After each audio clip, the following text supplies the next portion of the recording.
Muito bem. Nós temos, sequenciando esse estudo, que ver agora o conflito de leis penais no tempo, que é exatamente essa abordagem que já foi feita quando do estudo do caput e do parágrafo único deste artigo 2º do Código Penal, e que se refere à questão da abolitio criminis, da novatio legis impeius. Impeius é em prejuízo, né? A lei nova, novatio legis impeius, em prejuízo do réu, sempre irretroativa. Não existe hipótese para você agravar a situação do réu. E a novatio legis in melius, então a novatio legis é dividida em impeius, irretroativa, ou in melius, sempre retroativa, e a competência para a aplicação dessas leis novas. De quem é? Se o processo estiver em curso, em andamento, é do juiz responsável pelo caso. Ele é quem vai dimensionar o que é melhor ou pior para o réu e aplicar aquilo que dentro da sua compreensão é o mais adequado.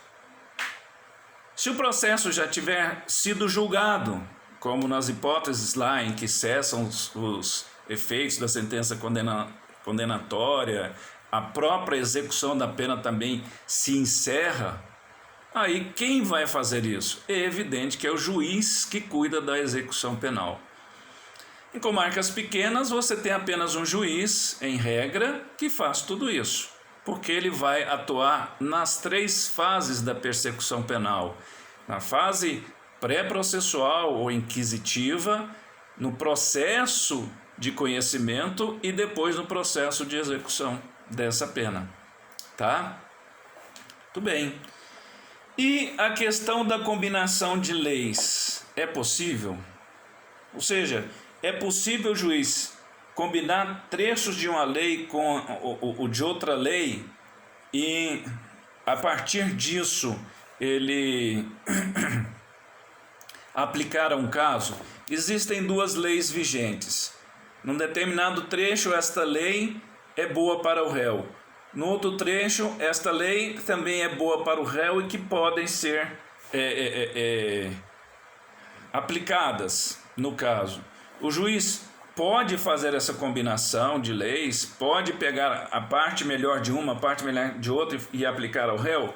Nós temos 2 teorias, 2 pensamentos sobre esse assunto. Existe aqueles que entendem da impossibilidade de o juiz fazer isso, porque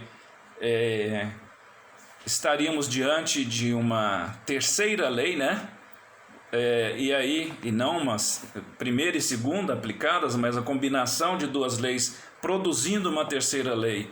E o juiz não pode atuar na condição de legislador positivo, ou seja, o juiz não tem competência para produzir, para criar leis. É uma tese forte, uma tese que tem muitos adeptos.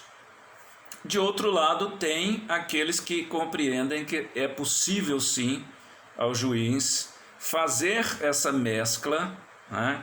Fazer essa mistura de leis, porque se trata de um natural movimento judicial no campo da legislação, para que a partir daquilo que ela lhe proporciona para efeito de aplicação do direito, ele possa encontrar o material ou o esteio que melhor administre, né, que melhor se aplique à situação do acusado. Eu fico com a segunda hipótese, inclusive não acho que isso seja uma lei terceira, a terceira lei, nem acho que se trate de um movimento, de uma postura judicial de atuar como legislador positivo, mas ao contrário, de uma simples hermenêutica em benefício do réu, em favor do réu, o que é absolutamente possível. Muito bem, existem as leis intermediárias, que seria a hipótese de É chá. Não é café. Nem coca.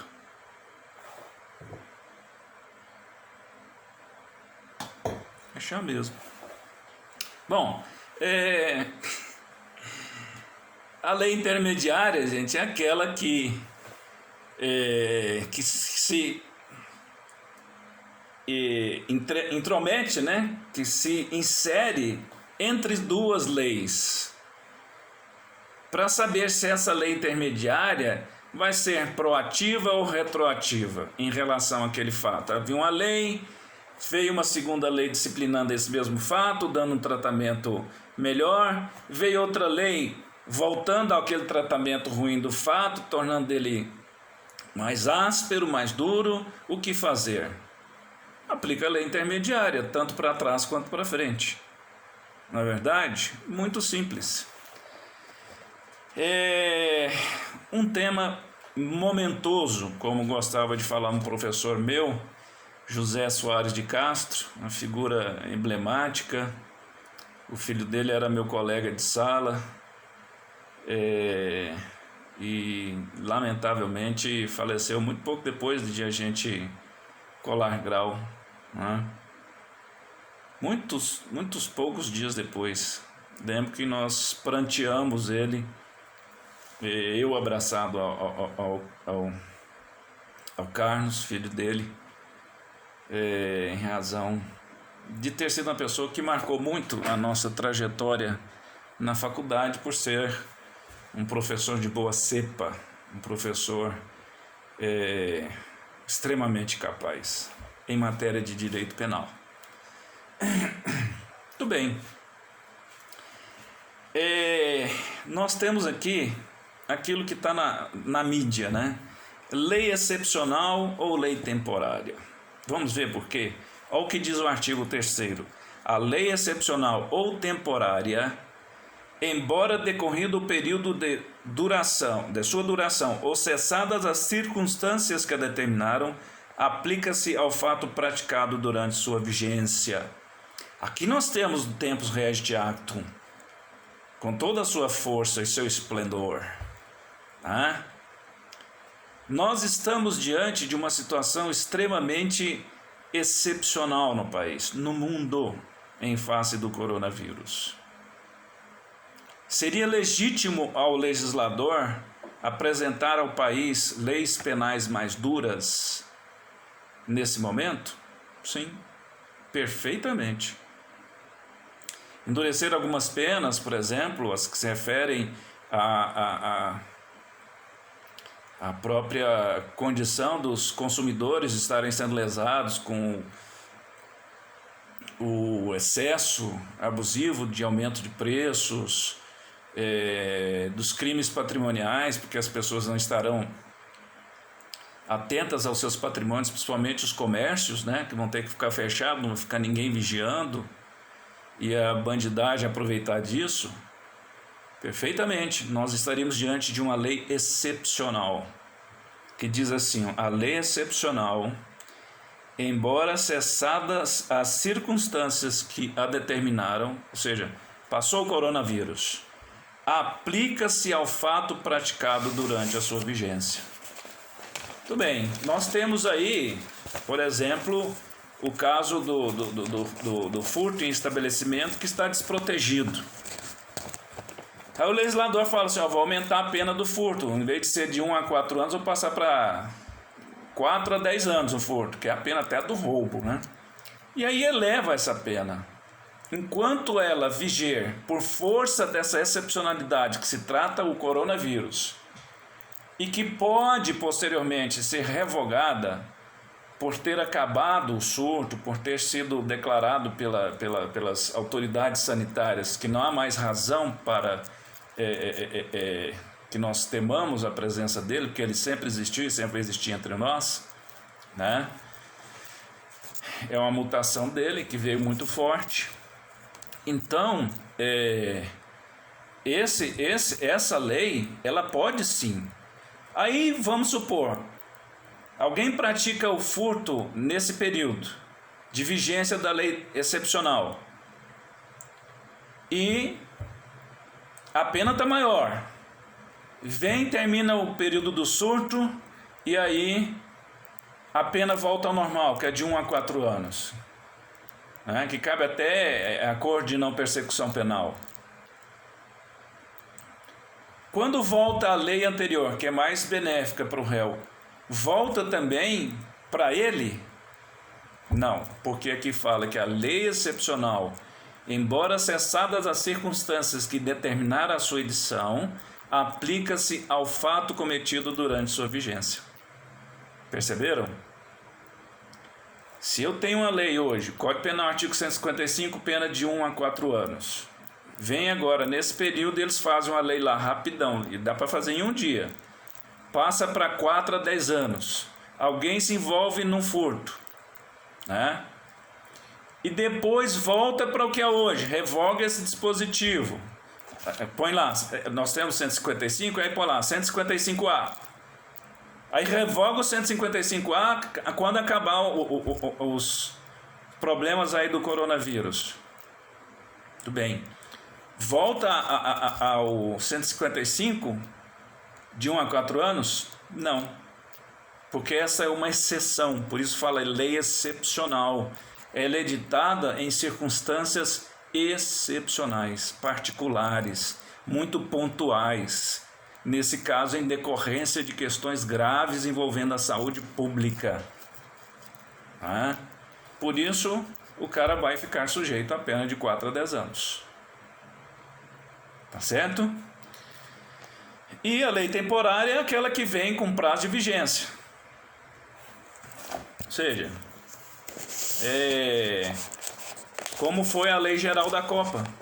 A Lei Geral da Copa ela vigeu de 2013 ao final de 2014, depois da Copa, até 31 de dezembro de 2014. Ali ela perdeu eficácia. E lá tinha tipos penais incriminadores. Não houve modificação dos crimes comuns, mas ela instituiu alguns crimes que evidentemente protegiam bens e interesses da própria Federação Internacional de Futebol, que é a FIFA. Tá? Cessou a lei, acabou, praticou o crime sob a vigência dela, você responde, não praticou, acabou. Certo?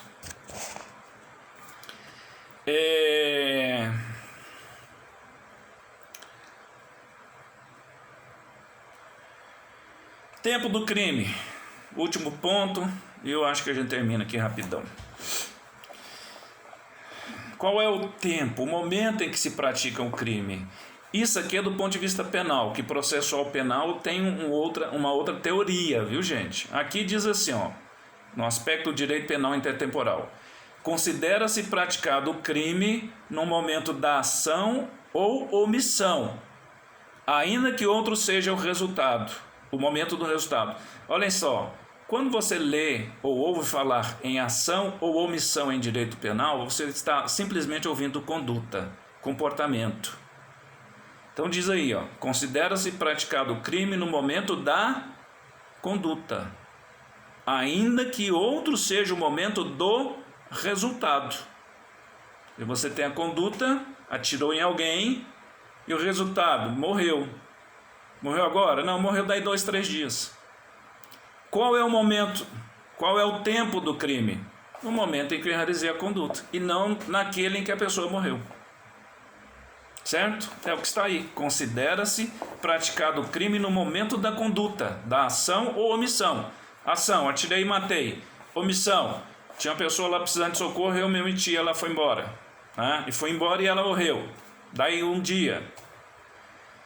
Qual é o momento da conduta? Exatamente aquele em que você realiza a ação ou omissão que eram esperadas, que você acabou produzindo, dando causa àquele resultado. Muito bem. E aí, para explicar essa questão de teoria da conduta, ou da atividade da lei penal, da extratividade, ou direito penal intertemporal, surgiram 3 condutas. 3 teorias, melhor dizendo. 3 teorias. Primeira, teoria da atividade. Considera-se praticado o crime no momento da conduta, que é essa que está aí no Código Penal. O Código Penal adotou a teoria da atividade.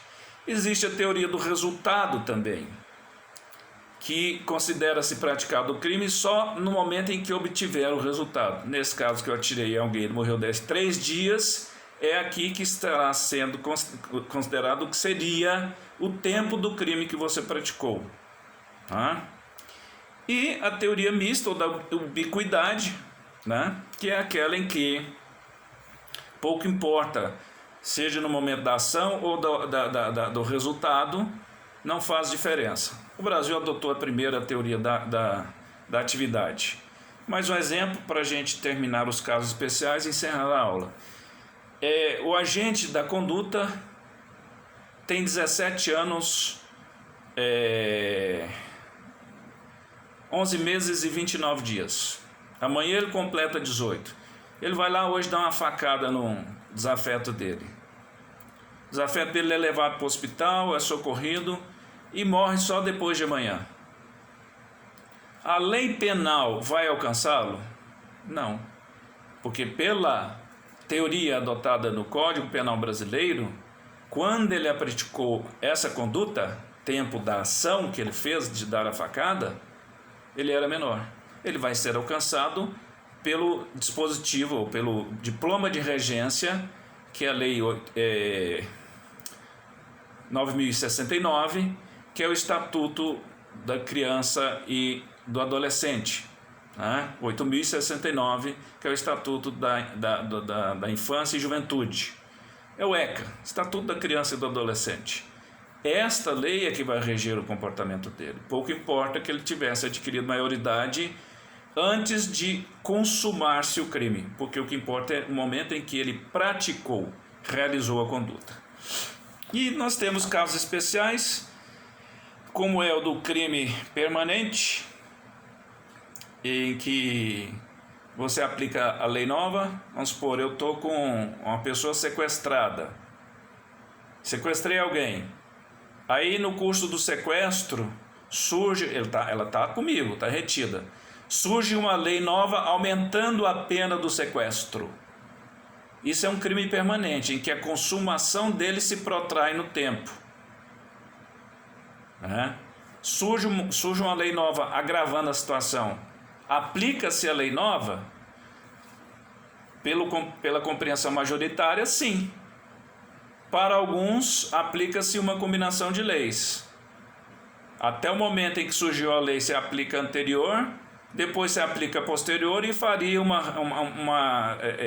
um sistema de proposição aritmética para a resolução do caso. Aplica uma pena, aplica outra pena, soma, divide por 2 e encontra o meio termo. No crime continuado e no crime permanente, essas discussões levaram a que o Supremo Tribunal Federal acabasse por editar uma súmula, a súmula 711, que é do seguinte teor: a lei penal mais grave aplica-se ao crime continuado ou ao crime permanente, se a sua vigência, ou seja, da lei que estabelece a hipótese de continuação ou que aumenta a pena do crime continuado, é anterior à cessação da continuidade ou da permanência. O que está dito? Eu estou praticando um crime de modo continuado. Eu furtei hoje, eu furtei amanhã, furtei depois. Vem uma lei e aumenta a pena desse meu comportamento. E eu continuo furtando mais uma vez, mais outra vez. Furtei 10 vezes. Uma parte dessas 10 numa lei anterior. A outra parte dessas 10 na lei posterior, mais grave. Para o Supremo Tribunal Federal, aplica-se a mais grave e alcança os fatos passados. Isso é continuidade delitiva. Está lá no artigo 71 do Código Penal. Existe o posicionamento que, evidentemente, enfraquece em face dessa súmula, no sentido de que nós devemos aplicar os crimes cometidos na vigência da lei anterior. Faz uma pena, da lei posterior outra pena, soma, divide por 2 e tira uma média aritmética desses 2 comportamentos. E isso é o crime permanente, como eu já expliquei, que, por exemplo, o sequestro, o cárcere privado, algumas espécies de tráfico de drogas, de posse ou porte irregular de arma de fogo, configuram crimes permanentes. É aquele em que você consuma o crime e permanece continuadamente, né, de maneira concreta, efetiva, duradoura, a consumar esse crime. Muito bem, nós temos a continuidade e inimputabilidade, né? Se você era inimputável, praticou um crime, continuou praticando, adquiriu a maioridade, vem a maioridade, você continua praticando o crime, aqueles anteriores você responde lá no juizado da infância e juventude, os novos você responde aqui na vara judicial comum. Crime habitual, aplica-se a pena mais grave, né? Porque compreende-se que ele precisa de diversos atos para se configurar. Um exemplo seria aquilo que a gente chamava de casa de prostituição, que hoje não existe mais como crime. Ou, melhor dizendo, não existe mais com esse nome de crime. Mudou-se para tentar se adequar a uma realidade nova e que exige a presença da exploração sexual de alguém para configurar. Porque se a casa for de gente bonita, de gente bacana, de gente rica que pode pagar, como, por exemplo, em Goiânia tem real privê, como real privê, né? Que vai só gente bacana, aí não é crime. Agora, se for ali onde o pobre põe o puteiro dele, aí era crime. Antes, você ir para o motel, não é crime. E entrou uma pessoa aqui no quarto. E agora, né? E antes não era crime ir para o motel, e era crime você ir para um puteiro e arrumar uma menina lá e ir namorar com ela num dos quartos do puteiro. Eu não sei que diferença que pode existir, se são duas pessoas maiores. Os dois irem para o quarto motel, os dois num puteiro, alugarem o quarto e usarem ele lá. É sempre o pobre pagando essa conta dessa medorreia legislativa penal que existe no país. Tá? Muito bem. Tem uma dica mnemônica aí no fim, para a gente sempre lembrar que nós adotamos, quanto ao lugar do crime, a teoria da ubiquidade, ou seja, tanto faz o lugar em que você realizou a conduta, quanto o lugar em que se produziu o resultado da sua conduta, para determinar em que lugar o crime foi praticado. E no outro local, do outro aspecto, que é o temporal, que é o histórico, nós temos aí o tempo do crime, que corresponde à atividade, né? Ou só, exclusivamente ao momento em que você realizou a conduta, ou a ação ou omissão. E aí surgiu essa dica de memória que está no fim da apostila. Luta, lugar do crime, ubiquidade. Tempo do crime, atividade. Gente, cuidem-se, não descumpram as orientações das autoridades de saúde sanitárias. Na próxima semana nós procederemos dessa maneira. Eu vou tentar ser um pouco melhor, porque é a segunda vez que eu estou lidando com esse sistema e realmente eu estou apanhando um pouco dele, mas procurando não deixar com que nós percamos o compasso com a realidade mais do que já temos perdido, né? Eu estou com uma idade de quem já passou por muita coisa, inclusive vivi grande parte do regime militar, dos momentos em que nós fomos reconquistando a liberdade no país, e agora vendo uma coisa que nunca havia visto antes. Vamos lá, vamos fazer nossa parte do jeito que está sendo orientado, e contribuir para que os outros também estejam atentos a isso, e acreditar que Deus vai nos permitir transpor esse momento sem que nenhum de nós, sem que nenhum daqueles que nós amamos e que são caros para a nossa existência, possam ser alcançados por esse coronavírus. Um abraço, fiquem com Deus.